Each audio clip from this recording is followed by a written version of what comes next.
জিনা করেছে, অন্যায় করেছে, কে বেশি? জোরে বলে। ভালো করে বুঝবেন যে গীবত করলো এ যদি জিনা করেছে, অন্যায় বেশি করলো। আল ফিতনাতু আশাদ্দু মিনাল কতলি, একজন মার্ডার করেছে, আরে গান্ডু বলে দিয়েছে, ওই জায়গায় আসবে, ওই গাছের গোড়ায় লুকিয়ে থাকবি, মাথায় মেরে ফেলে দিবি, আমার নাম জীবনে করবি না। এখন যে মার্ডার করেছে এ অন্যায় করেছে বেশি, না যে বলে দিয়েছে অন্যায় করেছে বেশি? একজন ডাকাতি করেছে, আর একজন বলছে এই পাশের দাবার থেকে ঢুকবি, ভালো করে বোঝার চেষ্টা করুন, বাম দিকের দরজা ভাঙা, তালা লাগানো থাকে না, টুক করে ঢুকে ভাঙা বাক্সটা বার করলে আসবি, ভালো বাক্সে হাত দিবি না। এখন ডাকাতি গিয়ে মাল বার করেছে, আরে বাড়ি বসে বসে তথ্য দিয়েছে, অন্যায় করেছে কে বেশি? যে তথ্য দিয়েছে। আপনারা গভীর জ্ঞানী মানুষ, আল্লাহ পাক প্রত্যেকদিন মাহফিল করাচ্ছে, কোথায় যায় কি বলে একটুখানি বোঝার চেষ্টা করবেন, ঠান্ডা মাথায় তথ্যগুলো বোঝার চেষ্টা করুন। কে আসবে না আসবে তার ব্যক্তিগত ব্যাপার, কারণ এ মাহফিলে সব মানুষের ঠাঁই নাই, কারণ এটা হলো বেহেশতের বাগান, এখানে নোংরা লোক কোনোদিন আসতে পারবে না। বেহেশতের নোংরা লোক যায় না, ভালো লোক যায়? ভালো লোক যায়, এটা বেহেশতের বাগান, রাসূলুল্লাহ বলেছেন। ভাইজান আমার, বাবাদিরা, মুসলমানেরা, যুবকেরা, জওয়ানেরা, খুব ভালো করে তথ্যগুলো আপনারা মাথায় রাখেন। যদি কিছু নেওয়ার মতো কথা আল্লাহ বলিয়ে নেন তো নিয়ে নেবেন। এমনি করে দেখা গেল যে জেনা করলো, আর একজন ডিউটি দিচ্ছে যে তোরা দুজন জায়গায় গন্ডগোল কর, আমি রাস্তার মাঝখানে দাঁড়িয়ে আছি, যদি কোনো লোকজন আসে গোলা খাঁকড়ি দেবো। কিংবা ফোন করব, এখনো জেনা করে যাওয়া অন্যায় করেছে, এ রাস্তায় দাঁড়িয়ে দাঁড়িয়ে তার ডবল করেছে।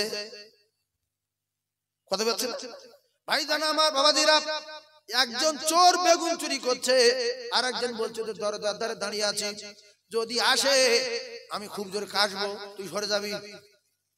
এই বেগুন তুলে যা না পাপ করেছে, তার 14 ডবল পাপ করেছে রাস্তায় দাঁড়িয়ে থেকে। এই জন্য ঠান্ডা মাথা আমার তত্ত্বগুলো বোঝার চেষ্টা করুন। আবু লাহাব বিশ্বনবী পাহাড়ে,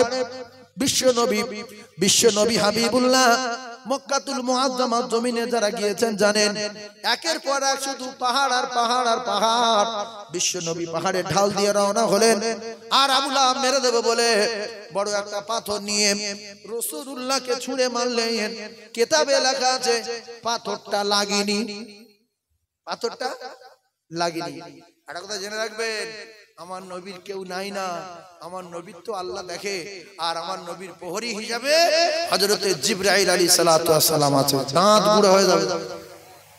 কথা বুঝা ভাইজান আমার, বাবা দিরা, যখন পাথর ছুঁড়ে মারলো, এখন পাথর যদি ডান হাতে ছড়ে, পাথর যদি ডান হাতে ছড়ে, বাম হাত নড়ে না, নড়ে না। কথা বলেন, ভালো করে হিসাব বুঝবেন।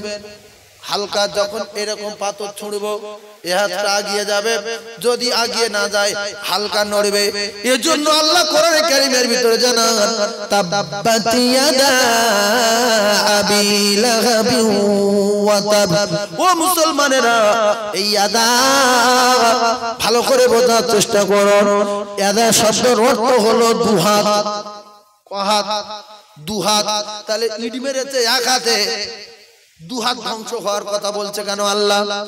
এই হাতে মেরেছে, এই হাতটা নড়াচড়া করেছে, তাই এর 12টা আল্লাহ বাজিয়ে দিয়েছে। ও মারছে, তুই নড়লি কেন? ও চুরি করছে, তুই রাস্তায় দাঁড়িয়ে কেন? ও সুদ দিচ্ছে, তুই সুদ নিচ্ছি কেন? ও ডাকাতি করছে, তুই ওখানে রয়েছি কেন? ওরা মারামারি করছে, তুই ফিতনা লাগিয়ে দিয়েছি কেন? ও জেনা করছে, তুই রাস্তায় ডিউটি দিচ্ছি কেন? খুব ঠান্ডা মাথায় বোঝেন। আবু লাহাবের স্ত্রী, তার নাম কিতাবে লেখা উম্মে জামিল। কি নাম? ভালো করে আমার কথাগুলো বুঝুন।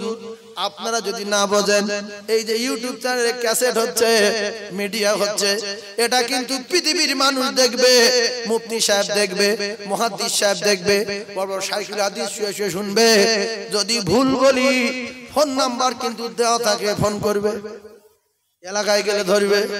এত মাত্র দুটো তিনটে মিডিয়া, এরকম শ মিডিয়া সেই প্যান্ডেল ওই কোন পর্যন্ত ঘিরে যায়, 50টা 60টা 70টা 80টা। খুব ঠান্ডা মাথায় কথাগুলো বোঝার চেষ্টা করো। আল্লাহর নবী দিন ও দুনিয়ার বাদশাহ ভালোবাসলো আবু তালিব, অফার পেল টোটাল বডিতে জাহান্নামের আগুন দেবে না, পায়ের তলায় জাহান্নামের আগুন দেবে। আবু তালিব জাহান্নামী, রাসূলুল্লাহকে ভালোবেসেছে কিন্তু অনুসরণ করেনি, রাসূলুল্লাহকে ভালোবেসেছে রাসূলের নীতি মানেনি। এইরকম মুসলমান দুনিয়ায় আছে না নাই? রাসূলুল্লাহর ভালোবাসি বলে, রাসূলুল্লাহর স্মরণ করে না, রাসূলুল্লাহর নীতি মানে না, রাসূলের আদর্শ জিন্দেগিতে নাই। কলিজার টুকরা ভাইরা, মুমিনেরা, মুসলমানেরা, আমরা যারা আজকের মাহফিলে এসে বসেছি, একের পর এক তত্ত্ব মাথায় রাখেন। এই যে আবু লাহাব, আর এদিকে আবু লাহাব, বিশ্ব নবী হাবিবুল্লাহ যেদিন জন্ম নিয়েছিলেন, কিতাবে লেখা ওই দিনটা ছিল সোমবার। কি বার? সোমবার। আর একটা কথা বলতে পারেন, মুখস্থ করেলেন, আল্লাহর নবী দোজাহানের বাদশা যেদিন দুনিয়া আসলেন সোমবার, আর বিশ্ব নবী হাবিবুল্লাহ আকায়ে নামদার তাজদার মদিনার বাড়ির পাশে যে কাবা, ওই কাবা ঘরের গায়ে একটা পাথর লাগানো হয়েছিল। ওই পাথরটার নাম হলো হাজরে আসওয়াদ। কিতাবে লেখা ওই পাথরটা লাগিয়েছিল সোমবার। 150 বার হজ করেছে, পাথর কবে লাগিয়েছে জানে না। তাহলে আল্লাহর নবী দোজাহানের বাদশা বিশ্ব নবী হাবিবুল্লাহ আসলো সোমবার, আর আল্লাহর কাবার গায়ে হাজরে আসওয়াদ জান্নাতি পাথর লাগানো হয়েছে সোমবার। যারা ওয়াজ শোনার মন মানসিকতা নেই, রাস্তায় দাঁড়িয়ে আছে এদিক ওদিকে, অন্তত জন্মের মতো কিছু জিনিস শিখে যাও বাপের বেটা। হাজরে আসওয়াদ লাগিয়েছে কি বার? সোমবার। আর বিশ্ব নবী মদিনায় ছিলেন, বিশ্ব নবী মক্কায় ছিলেন যেদিন হিজরত করেছিলেন, কিতাবে লেখা হিজরতের দিনটা ছিল সোমবার। হিজরতের দিন কি বার? সোমবার। সোমবার গুলো মুখস্থ করেন। আর বিশ্ব নবী হাবিবুল্লাহ 6 থেকে 650 কিলোমিটার রাস্তা অতিক্রম করে যেদিন মদিনায় পৌঁছেছিলেন, সেদিনটা ছিল সোমবার। যদি কোনো অন্য কওমের মানুষ আমাদের জিজ্ঞাসা করে, তোমাদের নবী হিজরত করেছে কি বার? হ্যাঁ জানি না। তোমরা যে পাথরের সুমো খেতে যাও, পাথরটা কি বার লাগিয়েছে? হ্যাঁ জানি না। তোমাদের নবী মদিনায় পৌঁছেছিল কি বার? আপনারা বলবেন সোমবার। আর তোমাদের নবী ইন্তেকাল করেছিল কি বার? আপনারা বলবেন সোমবার। আজ এই দিনেতে রাসূল এলো, আর এই দিনে বিদায় নিল। আজ দুঃখ নেব না, খুশি নেব, খোদা গো তুমি আজ দাও না বলে। সোমবার কটা মুখস্থ করলেন বলে? ওই একজন বলছে 4টে। ফের একবার কি বলতে হবে? আল্লাহ নবী আসলো মায়ের কোলে যেদিনে, নবী যেদিন এসেছিল সেই দিনটা কি বার? সোমবার।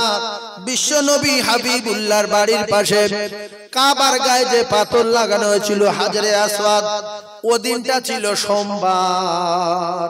কটা হলো? দুটো। বিশ্ব নবী যেদিন হিজরত করেন মক্কা ছেড়ে মদিনায়, সেই দিনটা ছিল সোমবার। কটা হলো? 3টে।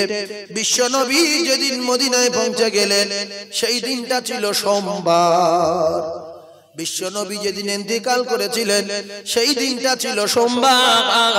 তাহলে কটা সোমবার হলো? পাঁচটা সোমবার। এই পাঁচটা সোমবার কি একটা মানুষ মনে রাখতে পারবেন? বহু মূল্যবান কিতাব থেকে ওয়াজটা আমি আপনাদেরকে শোনাচ্ছি। কিতাবটার নাম হলো আল বিদায়া ওয়ান নিহায়া। কলিজার টুকরা ভাইরা, ঠান্ডা মাথায় তত্ত্বগুলো বোঝার চেষ্টা করুন। আল্লাহর নবী দিন ও দুনিয়ার বাদশা আকায়ে নামদার তাদের মদিনার পাঁচটা সোমবারের ঘটনা আমি আপনাদেরকে শুনিয়ে দিলাম। এইবার একটা ঘটনা শোনাই, ওই কিতাব থেকে ঘটনা। ঠান্ডা মাথায় তত্ত্বগুলো বোঝেন। আল্লাহর নবীর দাদু, আল্লাহর নবীর দাদুর নাম আব্দুল মুতালিব। দাদুর নাম কি? আব্দুল মুতালিব। আব্দুল মুতালিব জানিয়ে দিলেন, আমি স্বপ্নে দেখলাম কাবা চত্বরে বিরাট একটা বড় মোটা গাছ। ওই মোটা গাছ আমি উপরের দিকে তাকিয়ে দেখলাম গাছটা আসমানে ঠেকে গেছে, আর গাছের ডালপালা তামাম পৃথিবীর অলিতে গলিতে পৌঁছে গেছে। এত বিরাট কাণ্ড, এত বড় গাছ, এত লম্বা লম্বা ডাল। আরব সাগর পাড়ি দিয়েছে, আটলান্টিক মহাসাগর পাড়ি দিয়েছে, প্রশান্ত মহাসাগর পাড়ি দিয়েছে, বঙ্গোপসাগর পাড়ি দিয়েছে। ডাল পৃথিবীর অলিতে গলিতে পৌঁছে গেছে এবং তার সমস্ত ডালে গাছের পাতায় ভালো ভালো লাইট বাঁধা আছে, হ্যালোজিন বাঁধা আছে। দেখতে দেখতে দেখা গেল মক্কার কিছু লোকজন কাবা চত্বরে বড় গাছ দেখতে পেয়ে গাছটা কাটতে শুরু করে দিল।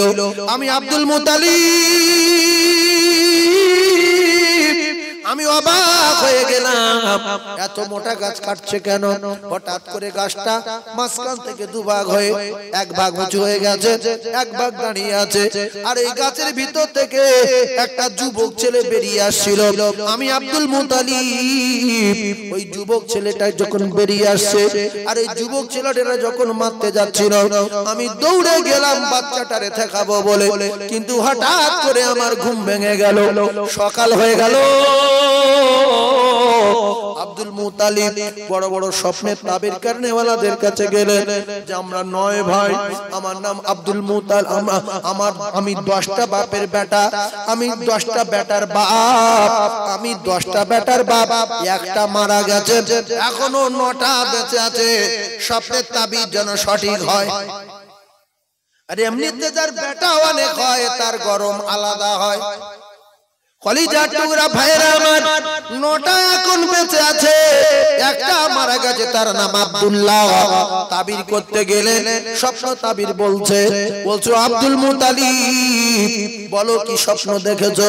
বলছে কাবা চত্বরে বিরাট বড় মোটা গাছ, গাছটা আসমান পর্যন্ত লম্বা, আর তার ডালপালা পৃথিবীর অলিতে গলিতে পৌঁছে গেছে এবং গাছের গায়ে লাইট বাঁধা। এই পর্যন্ত বলো। আব্দুল মুতালিব বলার পরে স্বপ্নের তাবির করনেওয়ালা বলেন, আব্দুল মুতালিব এই স্বপ্নের ব্যাখ্যা হলো তোমার বংশে একজন মহামানব জন্মগ্রহণ করবে, সেই মহামানবের হাত থাকবে আসমানের মালিকের সঙ্গে বিরাট। সেই জন্য গাছটা জমিন থেকে আসমান পর্যন্ত লম্বা। বলছে আচ্ছা তারপর? বলছে গাছের ডালপালা পৃথিবীর অলিতে গলিতে পৌঁছে গেছে বলে হ্যাঁ। বলছে আব্দুল মুতালিব ওই মহামানব যে আমালে আসবে, যে সবাই আসবে, তখন পৃথিবী আর কোনো নেতা থাকবে না, কোনো নবী থাকবে না, কোনো নবী থাকবে না, পৃথিবীর কোনো মোড়ল মতবাদ থাকবে না। এখন তো জেলায় জেলায়, গ্রামে গ্রামে, পাড়ায় পাড়ায়, এ গ্রামে ও গ্রামে নবী পাঠায়, এক একজনের এক এক এলাকায় দায়িত্ব। ওই মহামানবের দায়িত্ব থাকবে তামাম পৃথিবী জুড়ে। এই জন্য গাছের ডালপালা তামাম পৃথিবীর অলিতে গলিতে পৌঁছে গেছে। বলছে তাহলে গাছের গায়ে লাইট কেন? বলতে সেই মহামানব যখন পৃথিবীর জমিনে আসবে, ওই মহামানবের কোনো লাইট লাগবে না, তার টোটাল বডিতে লাইট থাকবে। আমি না বলে আমি প্রসব করলাম, আর প্রসব করার পরে আমার শরীর থেকে একটা জ্যোতি বার হয়ে গেল। সেই জ্যোতির এত গতি, আমি আমেনা, আমি মক্কায় বসে বসে সুদূর শাম সিরিয়ার বড় বড় প্রাসাদগুলো দেখতে পেয়েছিলাম। খুব খারাপ লাগছে? চিল্লে সুবহানাল্লাহ বলে, আরো জোরে বলে। ভাইরা আমার, বাবা দিরা, এমন অবস্থায় যিনি বলছেন তাবির করছেন বলছেন তার টোটাল বডিতে লাইট থাকবে। রাতের বেলা যদি কোনো জায়গায় যায়, কোনো গ্রাম থেকে যায়, টোটাল গ্রাম আলোয় আলোকিত হয়ে যাবে। জোরে বলো। আর দিনের বেলা যদি কোনো ঘরের ভিতরে প্রবেশ করে, বিনা লাইটে বিনা হ্যালোজেনে ঘর আলোয় আলোকিত হয়ে যাবে। এই জন্য কিতাবে লেখা স্ত্রীগণেরা বলতেন রাসূলুল্লাহ যখন আমাদের ঘরের ভিতরে প্রবেশ করতেন, এত শরীরের জ্যোতি আল্লাহ দিয়েছিলেন, আমরা ছোট ছোট জিনিসগুলো হারিয়ে গেলে রাসূলের জ্যোতিতে আমরা খুঁজে পেতাম।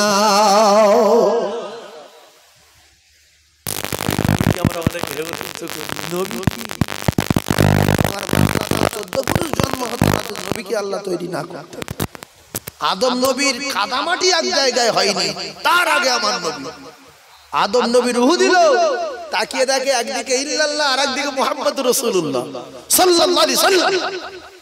বলছে আল্লাহ এ নামটা কার? বলছে ওটা আমার দোস্তর নাম। তো বলছে কবে তৈরি করেছেন? আমি তো প্রথম। বলছে তুমি তো তোমার তো তৈরি করেছি, কিন্তু এ নাম কবে কখন অত জানার চেষ্টা করো না, চেপে যাও। তবে যদি জীবনে ফেঁসে যাও, এই নাম ছাড়া লাইন নাই। শুনে রেখে দাও কি না, আদম নবী ফেঁসে গিয়েছিল না যায়নি? সুন্দর তত্ত্ব দেব, কথা মাথায় রাখেন কলিজার টুকরা ভাইরা ও শুনেন চাঁদ মালিকেরা, তার বডিতে লাইট বাঁধা আছে, মানে বিশ্ব নবীর টোটাল বডিতে লাইট ছিল না, ছিল না। বলছে ঠিক আছে, স্বপ্নের তাবির বেশ ভালোই হচ্ছে, কিন্তু গাছটা কাটতে কাটতে হাফ কাটলো, গাছ চেলা হয়ে একদিকে উঠে গেল। ব্যাপারটা কি? বলছে ওই মহামানব যখন পৃথিবীর জমিনে আসবে, তখন থেকে মারার জন্য বহু লোক চেষ্টা চালাবে। কেউ ঠ্যাঙে মারিবে, কেউ বডিতে মারিবে, কেউ মাথায় মারিবে, কেউ দাঁত ভেঙে দেবে, কেউ ফাটিয়ে দেবে, কিন্তু মেরে মেরে দিতে পারবে না। সেজন্য গাছ হাফ কাটা। গাছ কতটা কাটা? হাফ কাটা। বলছে তাহলে ওর ভিতরে একটা যুবক বেরিয়ে আসছিল, আমি ধরতে গেলাম, আর একদল লোক মারতে আসছিল। বলছে তোমার বংশের কিছু মানুষ সেই যুবকের মারার চেষ্টা করবে, আর তোমার বংশের কিছু মানুষ তার জান দিয়ে আটকে রাখবে। জোরে বলে, আরো জোরে বলে। এজন্য দেখা গেছে বিশ্ব নবী হাবিবুল্লাহকে মেরে দেব বলে কাবা চত্বরে উটের নাড়ি চাপায়, বিশ্ব নবী হাবিবুল্লাহকে জেলখানায় পাঠায়, বিশ্ব নবী হাবিবুল্লাহকে তায়েফে ঝাঁঝরা করে, বিশ্ব নবী হাবিবুল্লাহকে উহুদের ময়দানে দাঁত ভেঙে দেয়, বিশ্ব নবীর মাথা ফাটিয়ে দিল। বিশ্ব নবী হাবিবুল্লাহ বেহুশ হয়ে গিয়েছিল, বিশ্ব নবী উঠতে পারে না, আবার টেনে তোলে, আবার নাকে হাত দিয়ে দেখে, আবার পাথর মারে, মেরে দিতে পারবে না। গাছ হাফ কাটা মানে আধমরা করে দেবে, কিন্তু মারতে পারবে না। ও কলিজার টুকরারা, যুবকেরা, জওয়ানেরা, আব্দুল মুতালিব বললেন এটাই হলো স্বপ্নের তাবির। বলে হ্যাঁ, ঠিক মিলেছে না মেলেনি? নবী নিজে চাচারা নবীর মেরেছে না মারিনি? এজন্য উম্মে জামিল সহ জাহান্নামী উম্মে জামিল খোঁটা দিত। স্বামীর বলতো তুমি দেখতে পাও না তোমার পার্টি ডাউন করে দিচ্ছে তোমার ভাইপো, ওর পাথর মেরে মেরে দাও, ওর রাস্তায় কাঁটা দাও। এজন্য যারা জমি জায়গার গরম দেখিয়ে রাস্তায় কাঁটা দেয়, আবু তালিবের বংশধর উম্মে জামিলের খালাতো ভাই, চাচতো ভাই, কলিজার টুকরা ভাইরা আমার, রাস্তায় কাঁটা দেওয়া সুন্নত না মুস্তাহাব? জায়গাটা বলে কিছু লোক দেয় না, দেয় না। আমার জমি আমি কাঁটা দেব, কে কি করবে? তুমি মরে যাবে, জমি যাবে না, 3.5 হাত কবর দেবে, তাতে পাথর পাবে না, মার্বেল পাবে না, এসি থাকবে না, সিলিং থাকবে না, না আছে তার জানালা, না আছে তার দরজা, সাথী নাই, বাতি নাই ওই ঘরে। ও মুমিনেরা, মুসলমানেরা, ঠান্ডা মাথায় তত্ত্ব বোঝার চেষ্টা করো।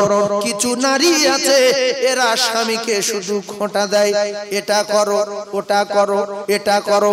এজন্য আবু লাহাব এবং তার স্ত্রী জাহান্নামী আমার আল্লাহ পাক কোরআনে পরিষ্কার করে দিয়েছে না দেয়নি? এই জন্য গিন্নিগুলো সামলাবেন। গিন্নির দায়িত্ব হলো স্বামীর হেফাজত করা, স্বামীর জাহান্নামের আগুন থেকে বাঁচানো। শের খোদা আলী কাররামাল্লাহু ওয়াজহাহু বিরাট শক্তিশালী মানুষ ছিলেন না? 3 দিন খাওয়া হয়নি, কেতাবে লেখা। হাসান কাঁদে মারা যাব, হুসাইন কাঁদে মারা যাব, বাঁচবো না। কলিজার টুকরা ভাইরা বোঝার চেষ্টা করো ও মুসলমানেরা, আল্লাহ নবীর জামাই শেরে খোদা আলীর গায়ে প্রচন্ড ক্ষমতা ছিল। আল্লাহ তার পৃথিবীর জমিনে বাঘ বানিয়ে পাঠিয়েছিল, কিন্তু 3 দিন খাওয়া নাই। যে কোনো দোকানে গিয়ে যদি বলতে আমার চিনিস, তো বলবে হ্যাঁ বাবু আপনি তো নবীর জামাই আলী বাঘ, আমার 3 দিন খাওয়া নাই। 1 বস্তা চাল তোল, ছোলা 1 বস্তা দে, জবের আটা 1 বস্তা দে, থপনা গুঁড়া একেবারে থপনা গুঁড়ো করে দেবো। ভয়ে সব বয়ে বাড়ি দিয়ে আসতো না, দিয়ে আসতো না। ভাইজান আমার বাবাদের কিছু বলে না, কোনো খাবার নাই, উপায় নাই। হযরতে খাতুনে জান্নাত বললেন স্বামী আমার একটা চাদর আছে, বিক্রি করে কিছু কিনে আনেন। চাদরটা বিক্রি করলো, সংক্ষেপে আলোচনা 6 টাকা। চাদর বিক্রি করে আসার সময় এক ফকির গিয়ে বলে আলী কিছু খেতে দাও। পয়সা নাই, কিছু নাই, কয়েকদিন খাওয়া নাই। আলী যদি বলে টাকা নাই, মিথ্যা কথা বলা হবে। সাইলকে যদি ফেরত দেয়, আল্লাহর কোরআনকে অস্বীকার করা হবে। কলিজার টুকরা মুসলমান, ঠান্ডা মাথায় বোঝার চেষ্টা করো। 2 টাকা দিয়ে দিল, আছে ক টাকা? 4 টাকা। আবার একজন বলছে আলী কয়েকদিন খাওয়া নাই, বলছে তাহলে কি করব, আমার কাছে টাকা আছে। ফের দিল 2 টাকা, এইবারে আছে মোট 2 টাকা। আবার একজন এসে বলছে আলী কয়েকদিন খাওয়া না, আবার দিল 2 টাকা।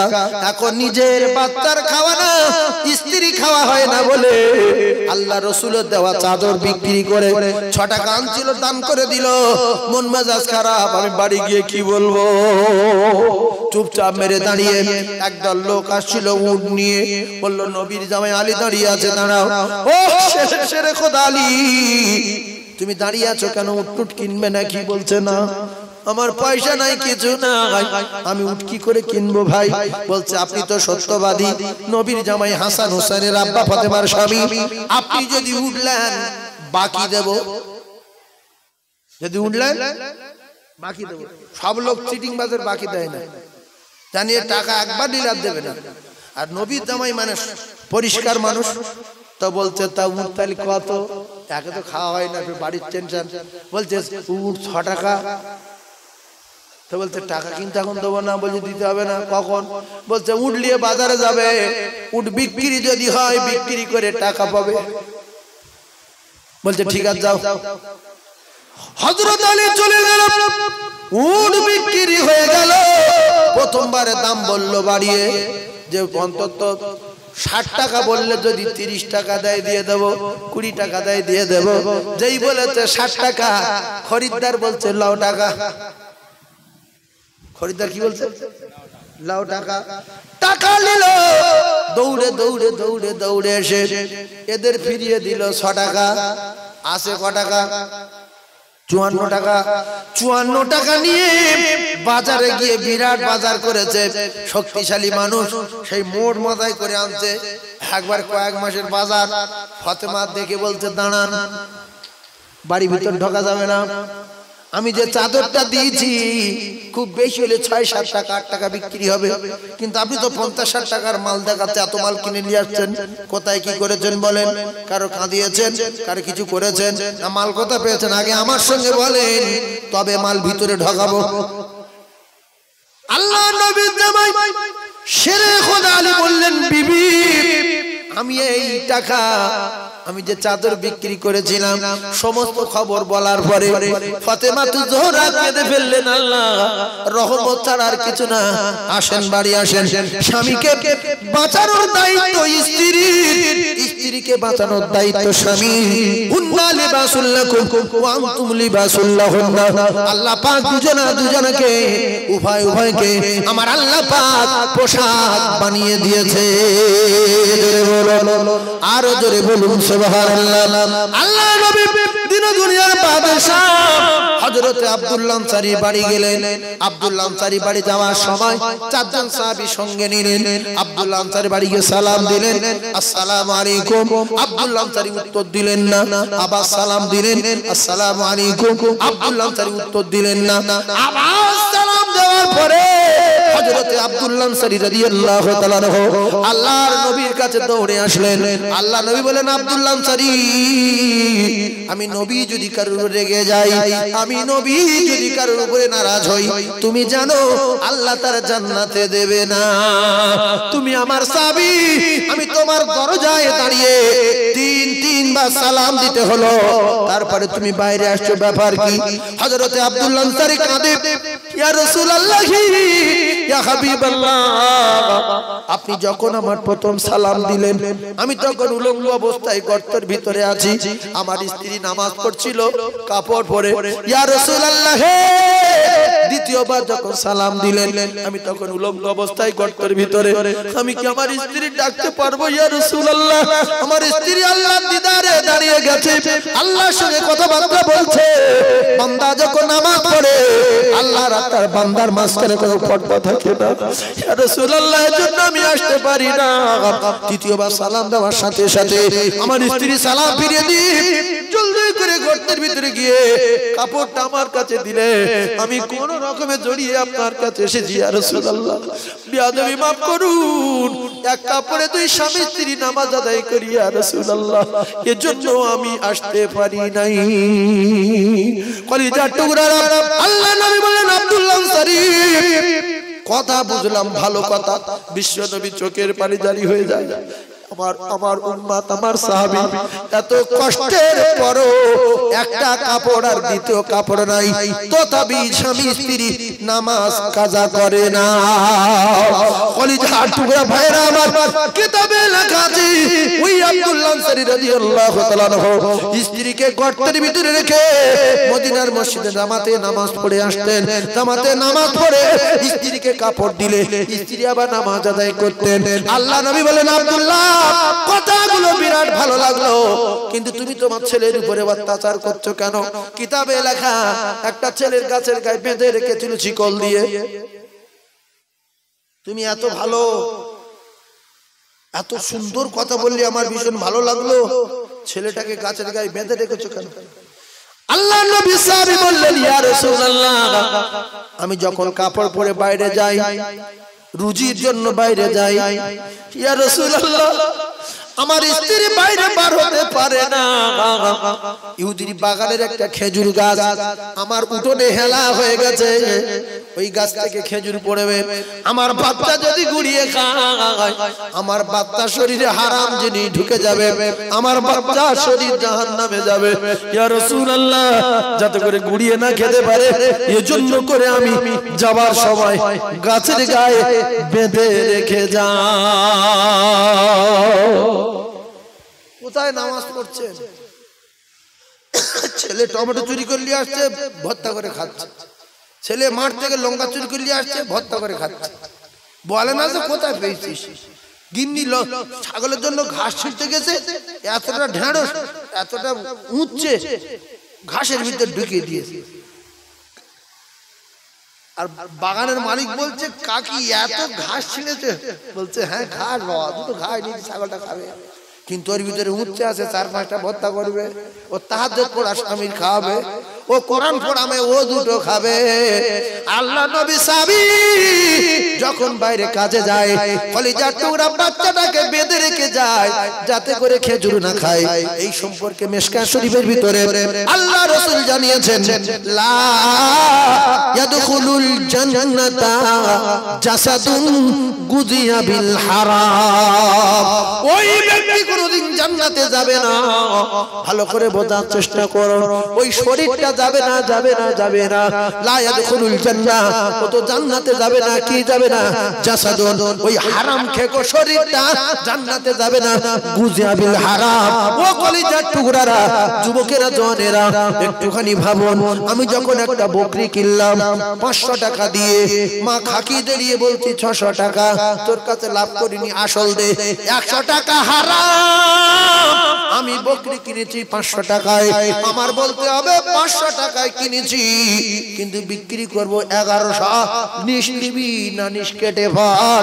এই হলো বরকতি ব্যবসা, 600 ব্যবসা। ভালো করে বোঝার চেষ্টা করো, খুব ঠান্ডা মাথায় বোঝেন। আমি সবজি কিনেছি 25 টাকা কেজি, বিক্রি করব 50 টাকা। কেউ বলছে কাকা কত কিনেছিস? সবজি ব্যাপারী বলছে 40 টাকায় কিনেছি। তুই এক কাজ কর, আসল দামে দে। 25 টাকায় কিনে ফেরে, ওদিকে লাভ করছে 15 টাকা। ওর কাছে বলছে খোদার কসম আসল দামে দিয়েছি। টোটাল বংশ হারামখোর, এ বংশ জাহান্নামে যাবে। লা ইয়াদখুলুল জান্নাহ, এ জান্নাতে যাবে না। আমার ওয়াজ শুনে কেউ যদি রেগে না গেল তাহলে আমার ওয়াজ করা ঠিক না। কারণ রাসূলুল্লাহর ওয়াজ শুনে মানুষ রেগে যেত। রাসূলুল্লাহর ওয়াজ শুনে কিছু মানুষ বলতো মুহাম্মদ ভণ্ড, মুহাম্মদ জাদুকর, মুহাম্মদ গণক, মুহাম্মদ মিথ্যাবাদী।